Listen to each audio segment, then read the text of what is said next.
বৈষম্য বিরোধী ছাত্র আন্দোলনের সমন্বয়ক নাহিদ ইসলাম রোববার রাতে ডিবি হেফাজতে থাকা অবস্থায় কর্মসূচি প্রত্যাহারের ঘোষণা দিলে এই ঘোষণা জিম্মি করে দেওয়া হয়েছে এমন দাবি করে নতুন কর্মসূচি ঘোষণা করেন আত্মগোপনে থাকা সমন্বয়করা। কর্মসূচিকে ঘিরে ঢাকায় আইনশৃঙ্খলা বাহিনীর ব্যাপক তৎপরতা দেখা যায়। রাজধানীর গুরুত্বপূর্ণ স্থানগুলোতে পুলিশ ব্যারিকেড দিয়ে সাধারণ যান চলাচল বন্ধ করে দেয়।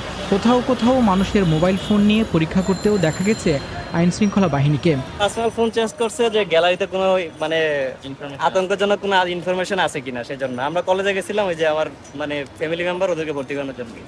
আচ্ছা, কি কি চেক করেছে আপনাদের? আমাদের চেক করছে, মোবাইল চেক করছে, তারপর দেখছে যে আমরা কোথায় গেছিলাম। রাজধানীর বসুন্ধরা আবাসিক এলাকাসহ বেশ কিছু এলাকায় সাজোয়া যান নিয়ে সেনাবাহিনীর তৎপরতা